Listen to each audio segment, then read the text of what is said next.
There lives in Tibet a nation of oppressed people, in the process of being destroyed, secretly and silently, over the past 45 years.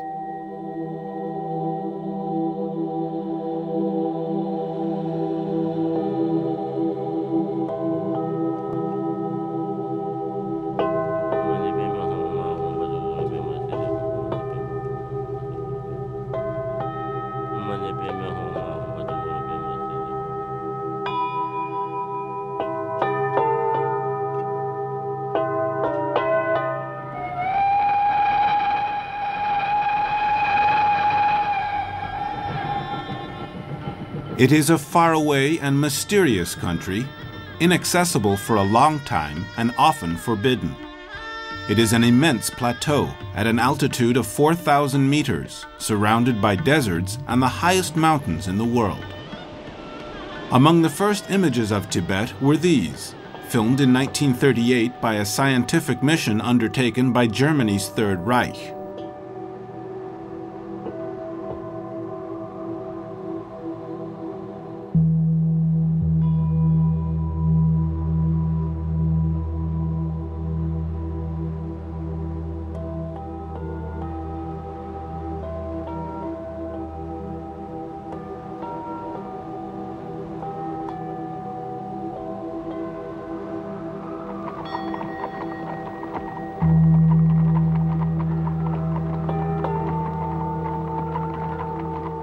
The Schaffer mission was made up of meticulous and determined scientists.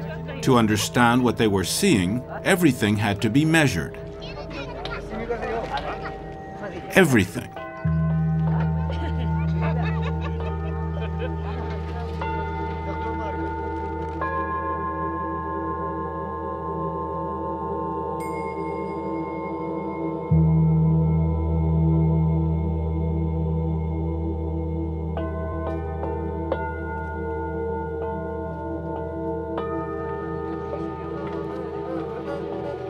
The images reveal the innocent and easygoing happiness of an isolated society, poor, dynamic, and violence-free. The religion was Buddhism, and the people lived in a feudal structure, ruled by monks and several lords. The holy city, Lhasa, is in the center of Tibet, along the River of Happiness, along with the Patala Palace.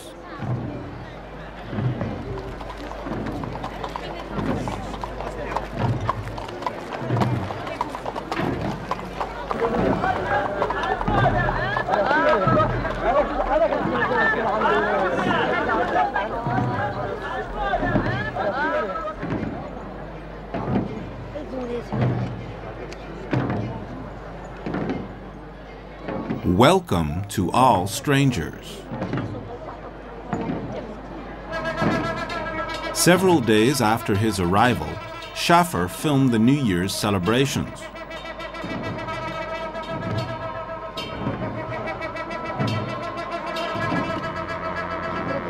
The oracle was carried by the monks, all in a trance. The oracle was consulted for the new year. The ceremony attracted thousands of pilgrims from all over Tibet, and from China, Mongolia, Nepal, and India.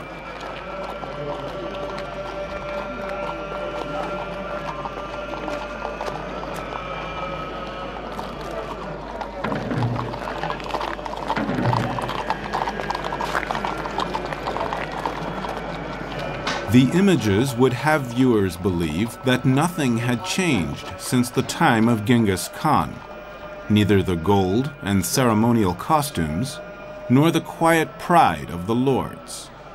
It could have been Genghis Khan's court.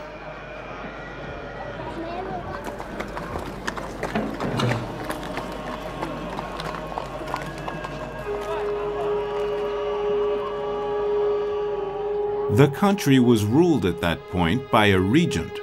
The 13th Dalai Lama had been dead 5 years after 50 years of rule. At the top of a feudal hierarchy, he held total power.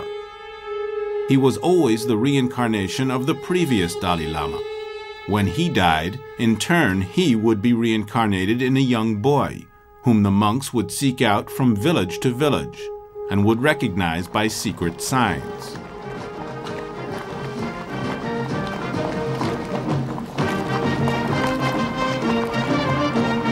In 1940, an Englishman filmed in color the arrival of the royal court and the royal golden chair in which the 14th Dalai Lama was carried. He had been discovered by the monks 3 years earlier among the children of a poor farmer's family. This was his first time in the Lhasa Palace.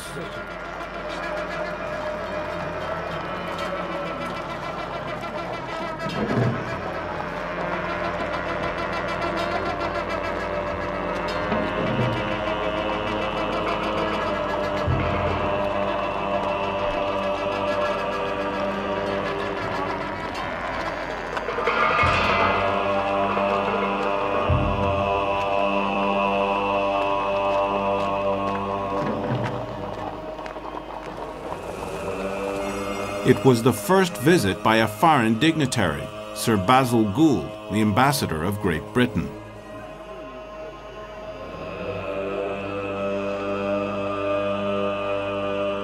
Barely visible in the shadows, surrounded by advisors, was the 14th Dalai Lama, a 5-year-old child.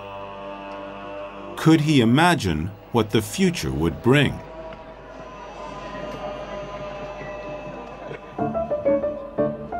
With the ambassador and the court came the official presents.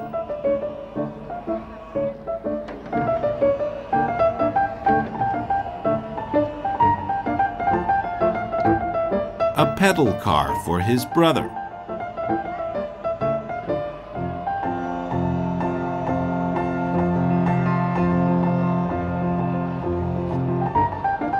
There was all the gold and the colors of the attire of the aristocrats and Lady Gould. Since the beginning of the century, Great Britain, the major imperial power, had kept a close watch on Tibet's independence, necessary to maintain regional political balance. There were 2 major regions, northern Inner Tibet, under Chinese influence, and southern and central Outer Tibet, autonomous and independent. 6 million Tibetans lived in a country 5 times as large as France. They were surrounded to the north and the south by 2/3 of the world's population. They had been invaded several times by regional powers who sought to dominate them. In spite of this, they managed to keep their cultural independence and their autonomy. In Europe and in China, war had broken out, but here that was all far away.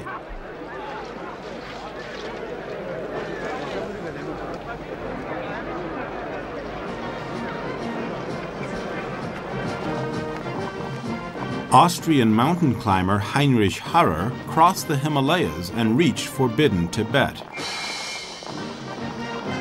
He became a friend of the Dalai Lama. These were images he took.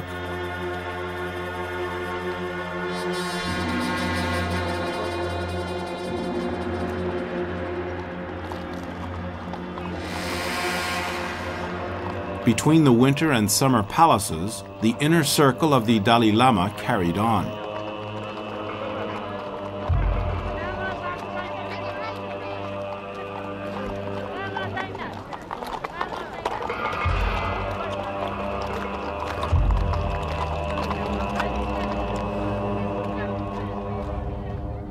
In his golden chair, he knew nothing of the outside world.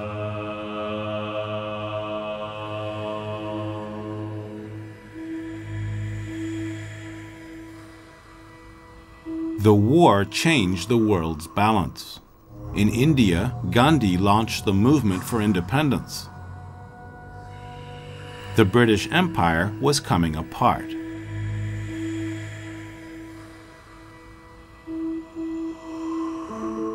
In 1947, the Viceroy of India told Tibetans that Great Britain could no longer guarantee accords signed in the past.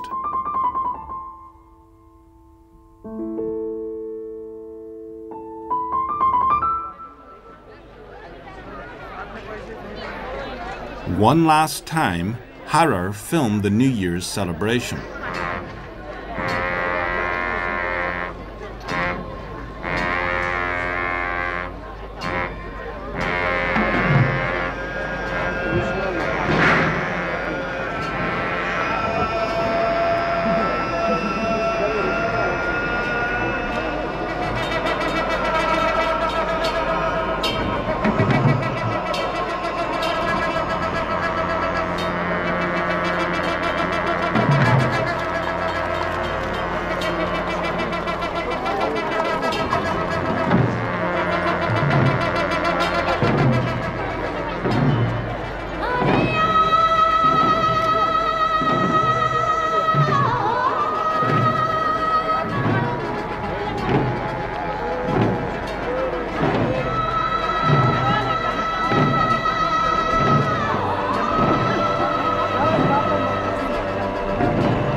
The oracle was once again carried by the monks.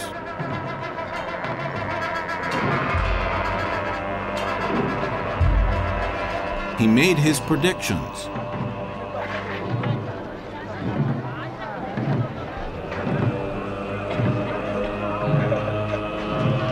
Sending the year gone by into the past.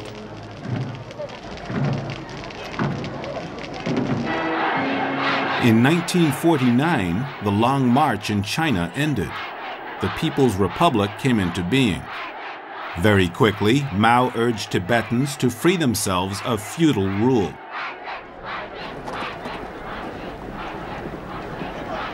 Harrer had filmed the last rituals of a condemned society.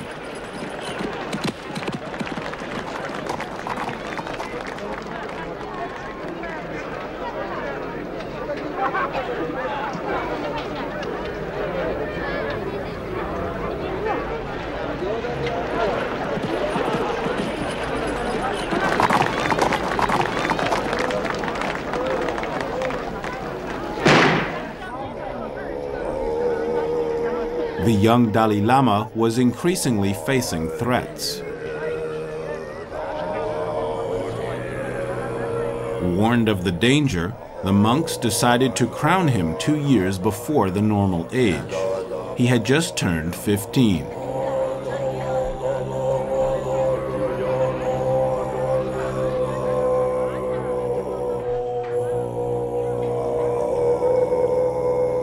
As the crowning ceremony was taking place in Lhasa, history was on the move. 3 Chinese armies under the orders of Marechal Lin Piao crossed the Yangtze-Kiang and rolled towards Tibet to guarantee their security against the plans of the imperialist Americans. The Chinese had never been happy with the accord signed with Great Britain for Tibet's independence. Because they had invaded it in the past, China always considered Tibet as a province. Mao waited fewer than 100 days to make his intentions known, announcing, "The Tibetan people will return to the family of the mother country."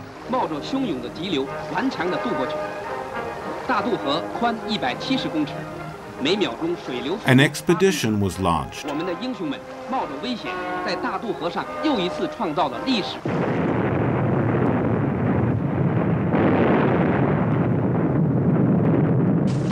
To open the roads, build bridges,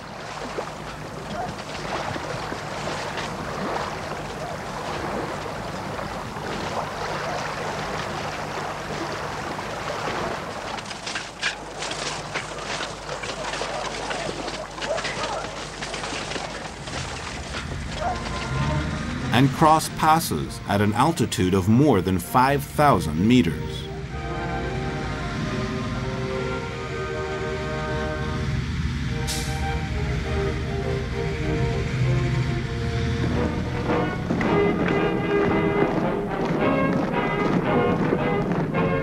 The troops came from all over.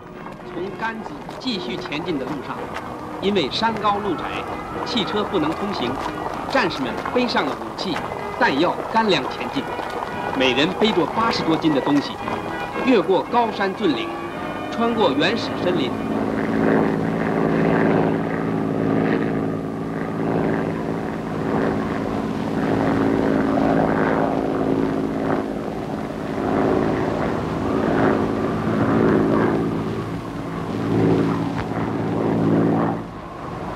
They took almost a year to get to the border of autonomous Tibet.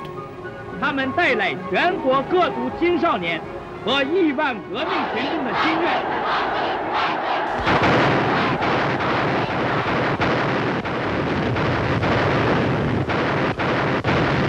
The fighting lasted only a short time.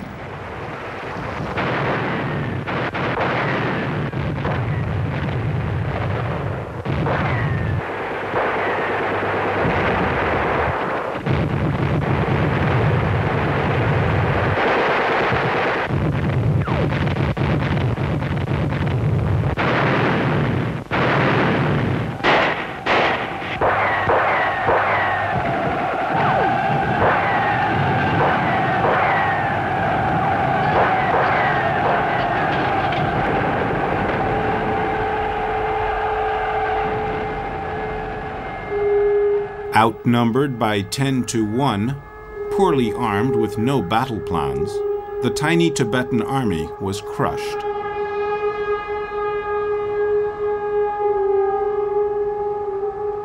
The pretext for the intervention was the presence of a foreign army, 6 advisors, and a radio man, Robert Ford. Just before being captured, he was able to warn Lhasa of the imminent danger. The decision was taken to send the Dalai Lama away to safety, somewhere near the Indian border. With him went a part of the royal treasure, containers of gold powder.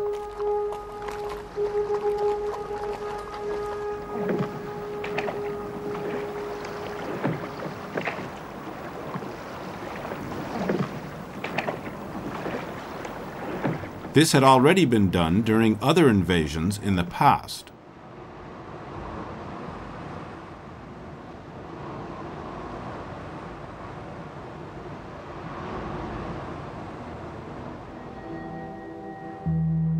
From the north and the east, the Chinese troops converged on Lhasa.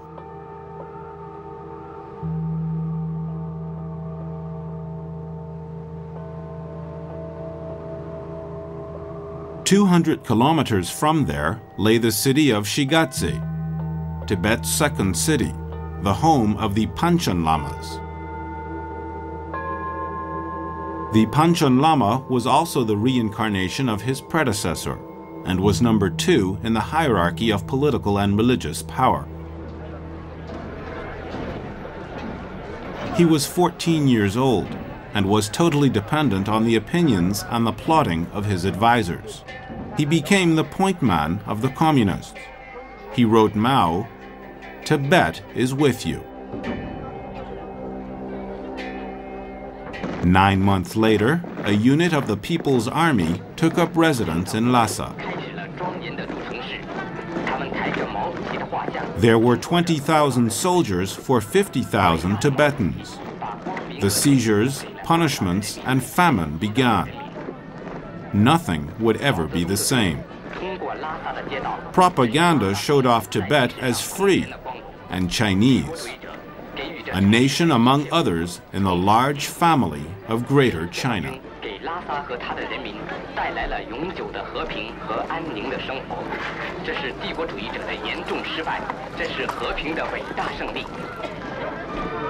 The first meeting between a political official and the Dalai Lama, who had returned to Lhasa, was filmed for propaganda purposes.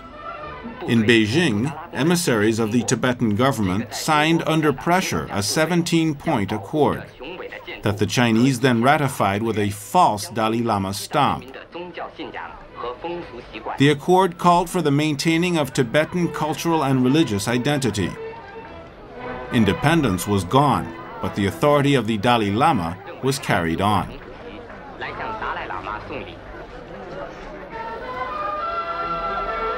The Panchen Lama discovered the new rituals.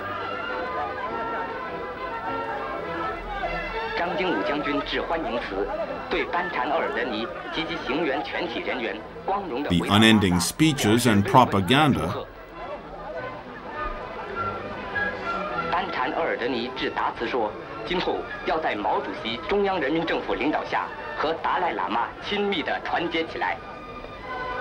and all the constraints that came with collaboration.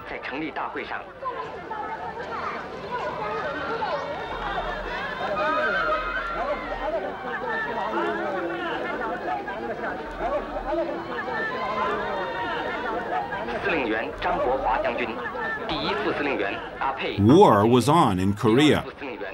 Tibet was not a hotspot in the Cold War. Abandoned by India and the Western powers, Tibet did the best it could with the so-called peaceful liberation by China. The illusion did not last long.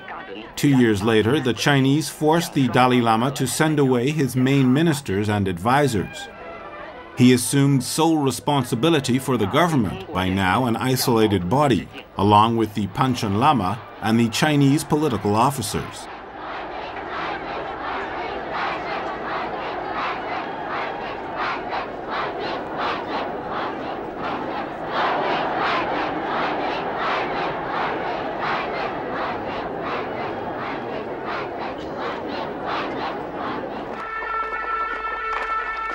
The Panchen Lama came to Lhasa for the first time and finally met the Dalai Lama.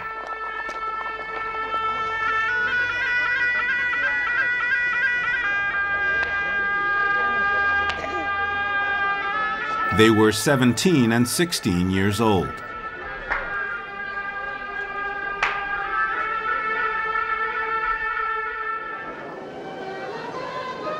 Invited by Mao to visit Beijing, the Dalai Lama left Lhasa on July 11, 1954, though the people begged him not to go.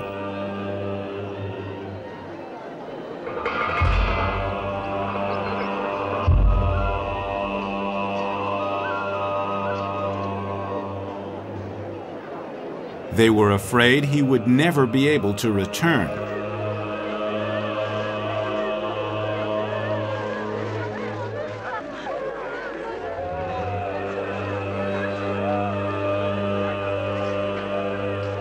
It was the first time he had left Tibet. The voyage was a long one, more than 5,000 kilometers. Arrival at the Chinese border.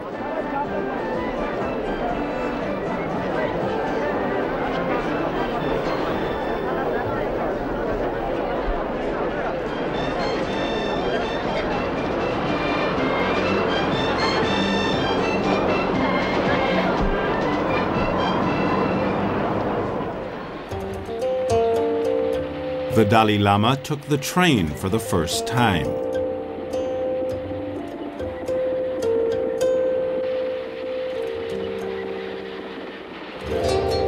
The delegation visited the Forbidden City.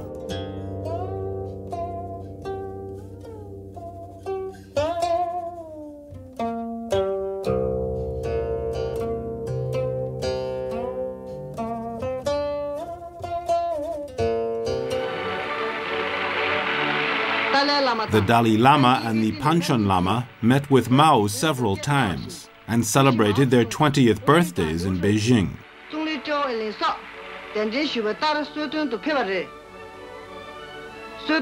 In spite of the polite appearances, pressure was being put on the guests.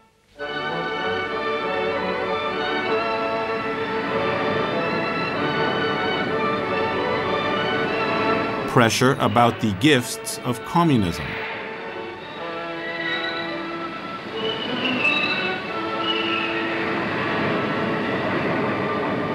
Mao personally told the Dalai Lama about the reform measures to rule over Tibet, including a preparatory committee.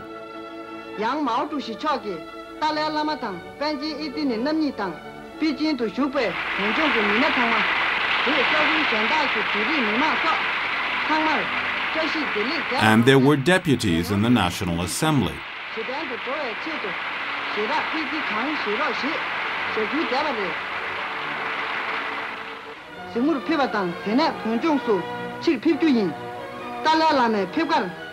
The Dalai Lama said his goodbyes to the Panchen Lama and left Beijing after spending almost 1 year there.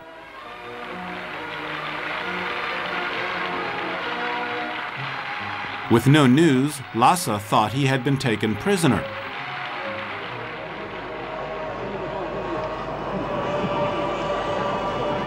But his return in a jeep with no ceremony showed off the real reason for the journey: to turn the God King into an ordinary Chinese civil servant.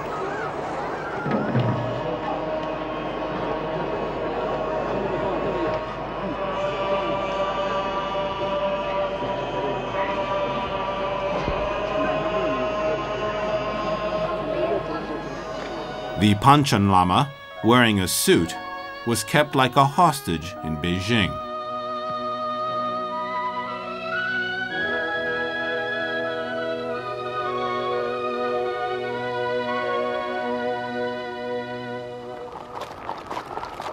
Then came the next stage of the Chinese plan, the conquest of the House of Riches of the West, the Chinese name for Tibet.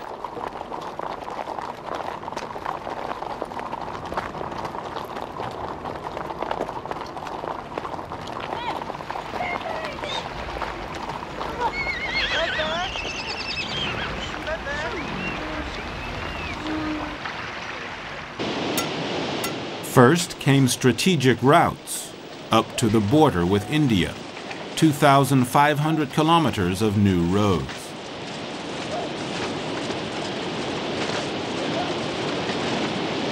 It was rough going to bring the modern world to this difficult environment.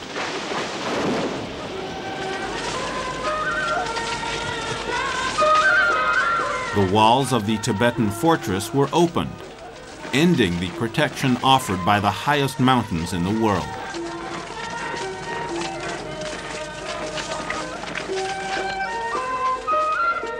The east was red, and the sun was rising.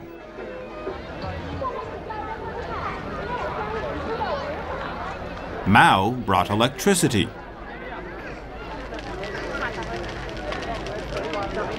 Books were taken from the monasteries and burned, erasing the past.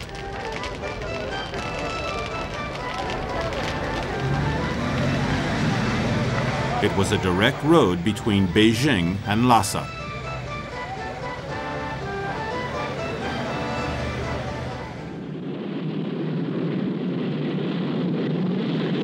In 1956, the Dalai Lama went to India, invited by Nehru to celebrate the birthday of Buddha.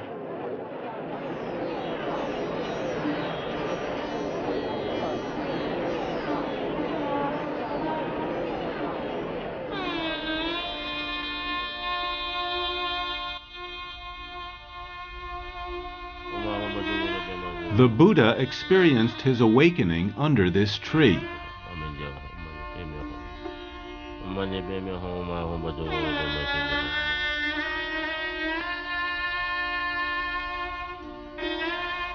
It was a return to the roots of Buddhism.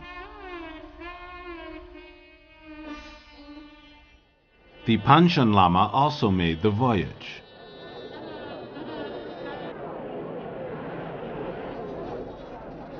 It was a return to Buddhist roots, but also a diplomatic voyage for the Dalai Lama, who asked for help against the Chinese invasion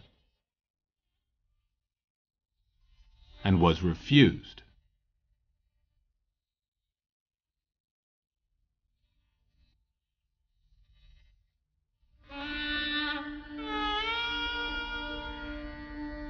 While they were visiting the main Buddhist sites in India, far away in Tibet, the revolt had already begun in the provinces where Chinese oppression was heaviest.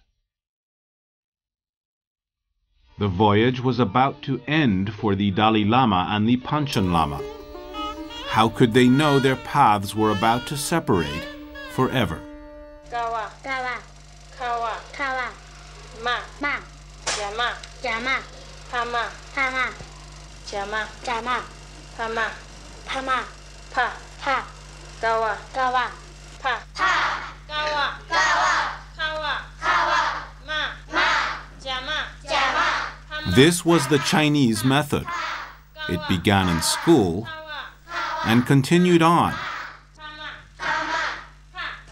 in the camps. The huge parcels of land belonging to the monasteries were grouped together and redistributed. Growing techniques were changed, and then the temples and monasteries were destroyed.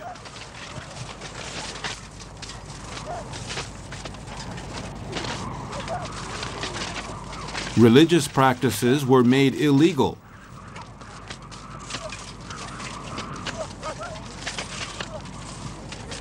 Arrests and purges became increasingly frequent.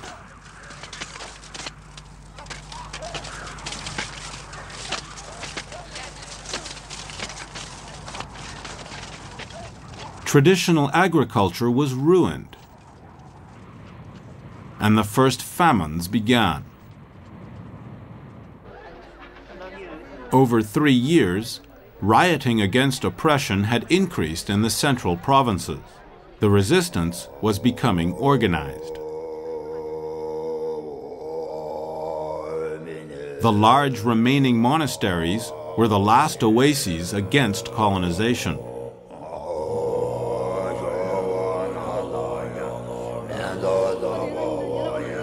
The Dalai Lama was 22 years old.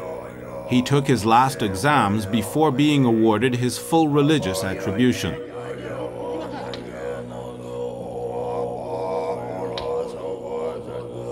He developed the same gesture with his hands to emphasize questions and answers.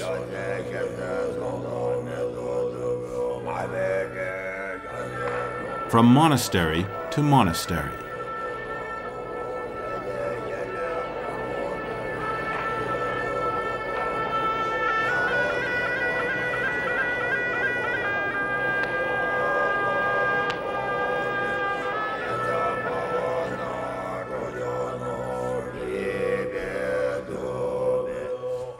Dalai Lama means ocean of wisdom.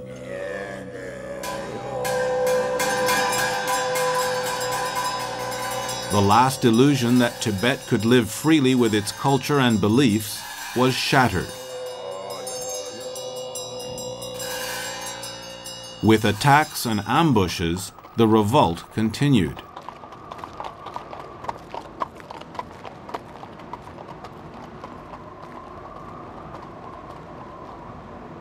The resistance had spread all the way to Lhasa. The Chinese army struck back, but the Dalai Lama condemned violence of any kind in his messages.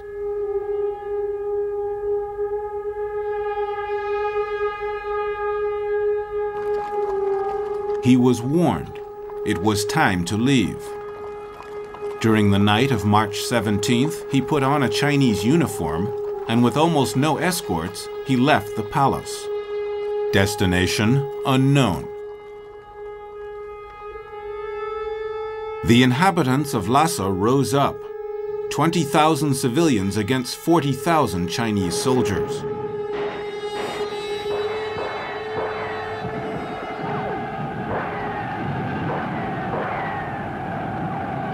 The rioting lasted 3 days. It was put down violently and rapidly. Freedom was gone.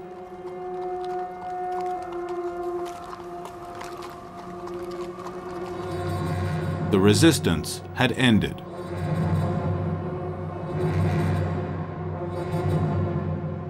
Propaganda footage was shot to discredit the monks.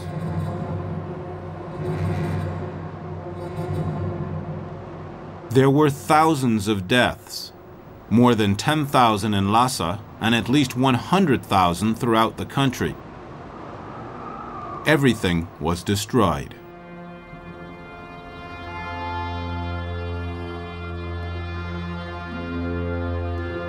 The Dalai Lama was hiding in the mountains.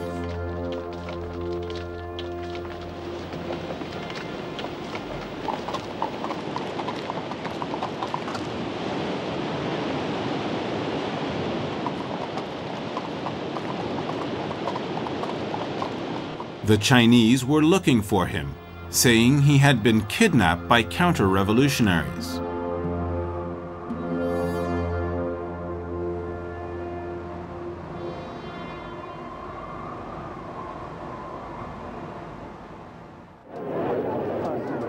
The hiding out lasted 3 weeks. By the end of March, he was in India. The Tibetan government was no more. Lhasa was under siege and silent.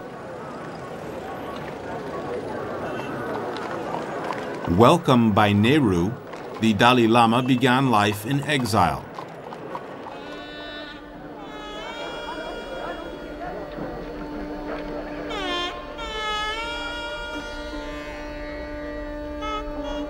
He has lived in exile ever since.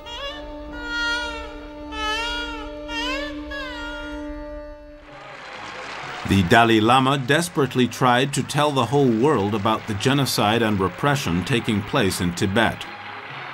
The Panchen Lama was still a hostage and the official Tibetan leader named by the Chinese.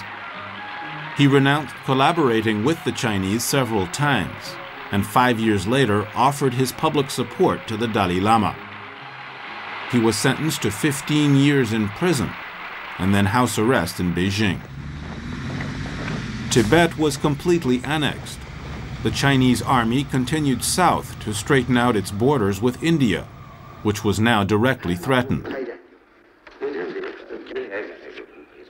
The future of the world was being played out elsewhere, in Berlin and in Cuba. The Cold War had little to do with India and Tibet.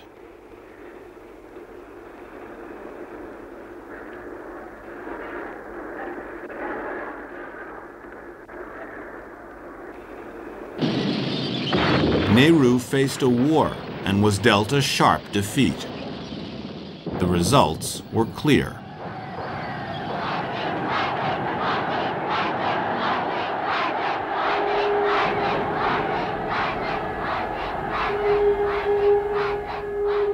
The eastern provinces became a part of China. Only the former autonomous region kept the name Tibet, a means of isolating it.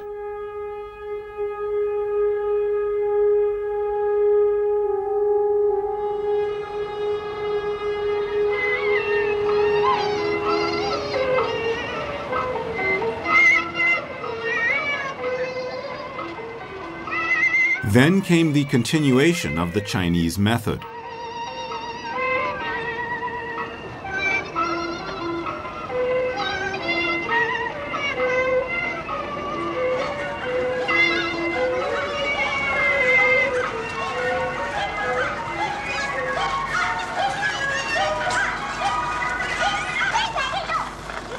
But the Chinese propaganda did not show the deaths of hundreds of thousands of people, of exhaustion and hunger.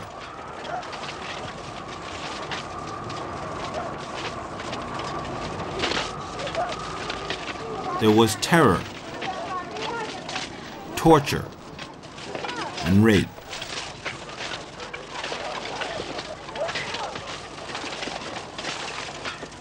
Monks were crucified, burned, and buried alive.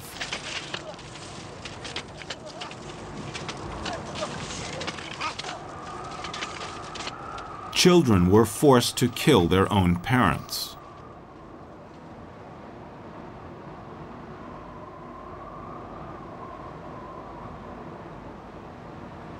People fled across the mountains to escape the horror and the famine ravaging the country for more than 3 years.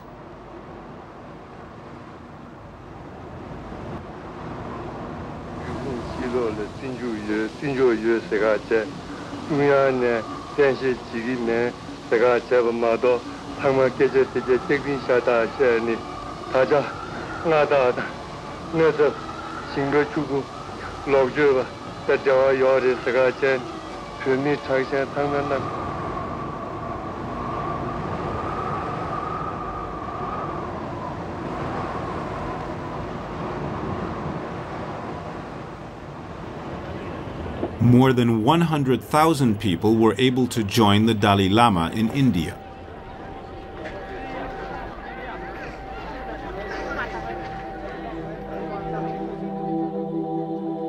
At Dharamsala, he established a Tibetan government in exile, and on March 10, 1963, announced a democratic constitution.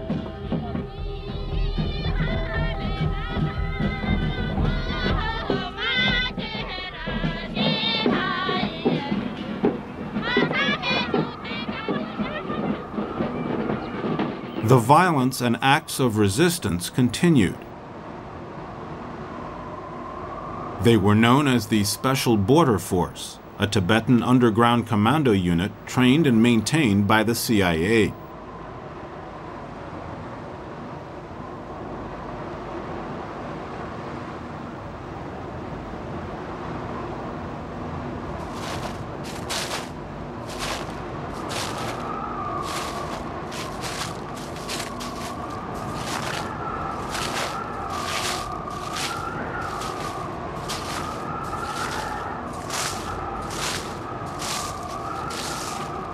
Crossing a mountain pass, there was a moment for prayers.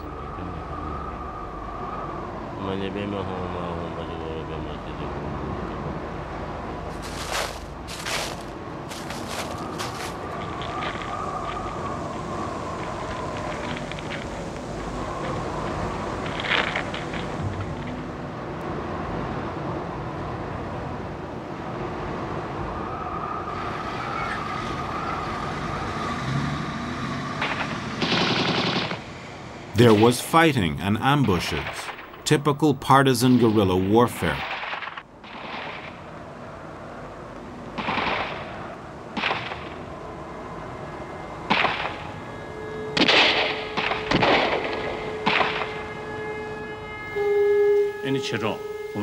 For the Dalai Lama, this was not the right path. His message, broadcast on the radio, reminded Tibetans that violence was contrary to Buddhist principles and that he opposed it.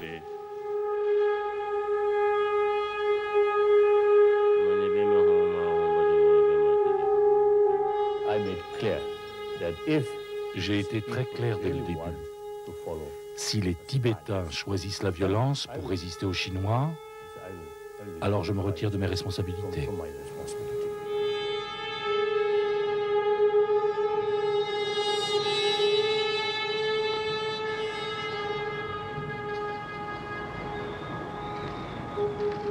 During this time, the Red Guards reached Tibet.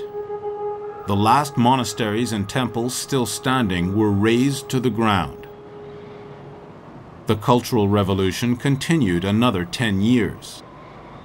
It resulted in 1 million deaths, 1 out of every 6 Tibetan. These were the ruins of the monastery of Ganden, one of the largest, home to thousands of monks.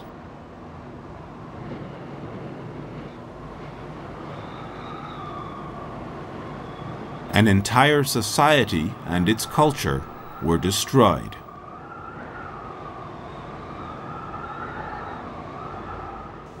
In 1972, the Cold War was evolving. U.S. President Richard Nixon visited Beijing. China had become a member of the United Nations a year earlier. The uprisings, repression, and famine continued in Tibet. But the borders had to be opened slightly. The bamboo curtain had to be opened for a glimpse.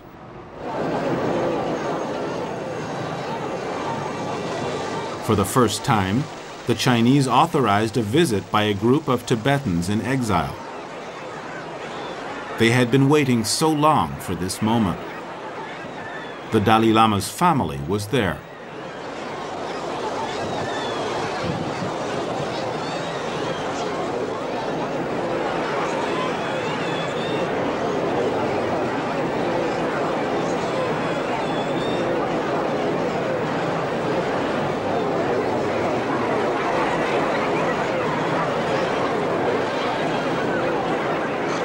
People came from faraway regions to see them, to touch them.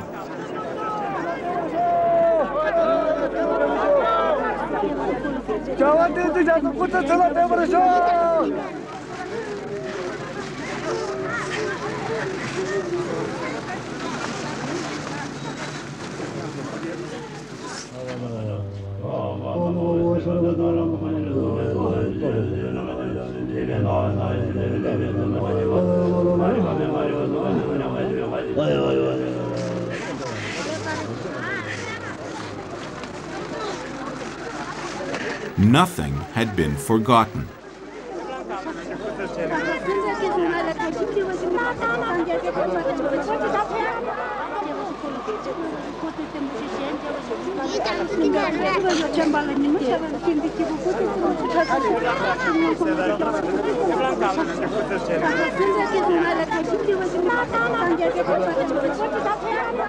Never believe the Chinese, never.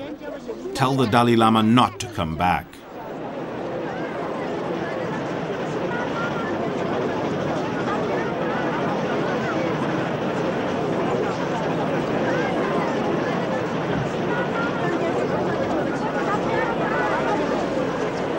These images scared the Chinese.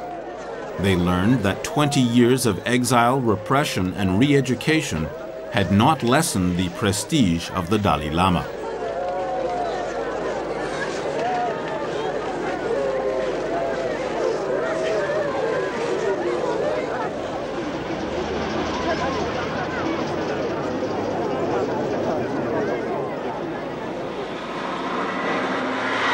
Then came the next step in the Chinese method. After the genocide came massive colonization.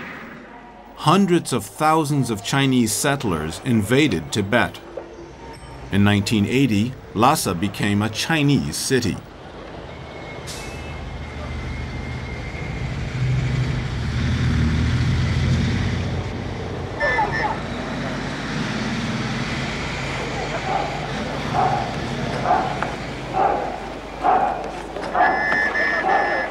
Ten years later, without counting the occupation troops, ethnic Chinese inhabitants outnumbered the Tibetans, who had become a minority in their own city.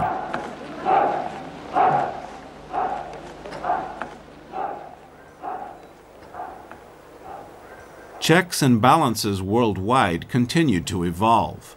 Human rights had become a Cold War issue. Addressing the U.S. Senate, the Dalai Lama proposed transforming Tibet into a peace zone and called for negotiations with China.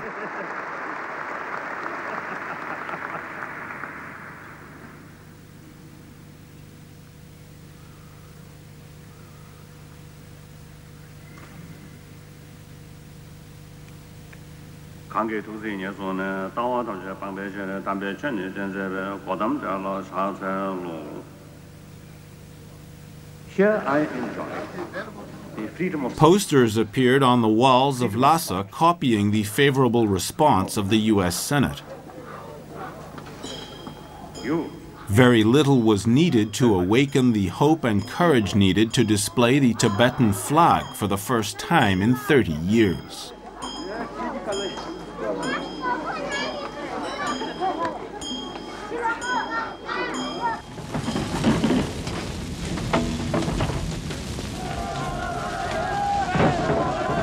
Three days later, thousands of people demonstrated for independence on the departure of Chinese troops.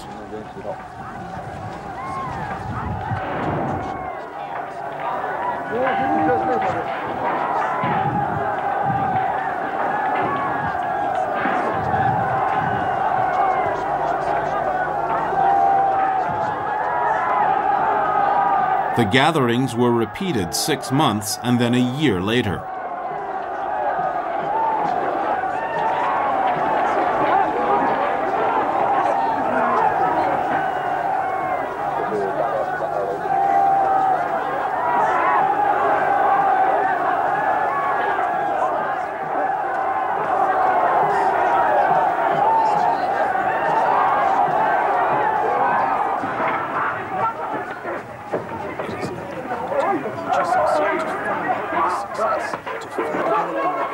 Chinese security forces went into action.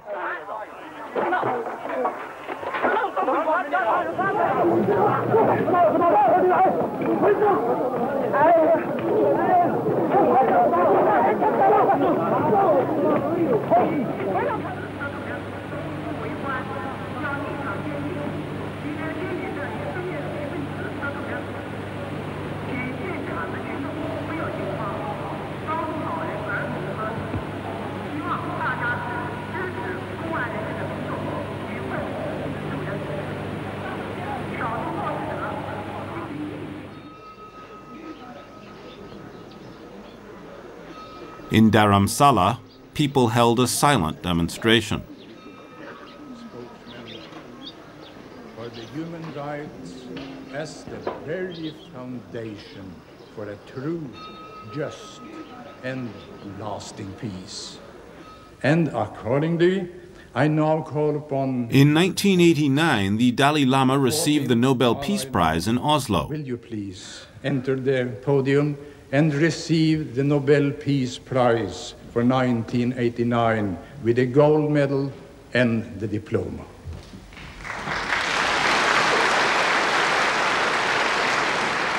In Beijing, the Panchen Lama died.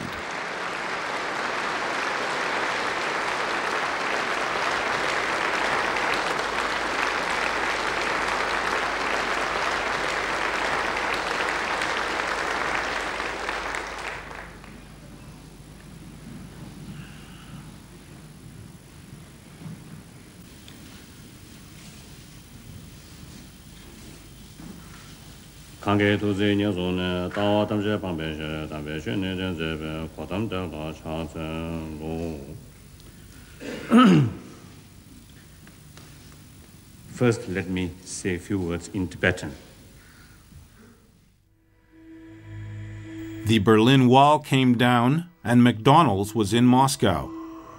In spite of the fact that Holiday Inn opened a hotel in Lhasa, there was no freedom for Tibetans. Their world was ruled by the Chinese.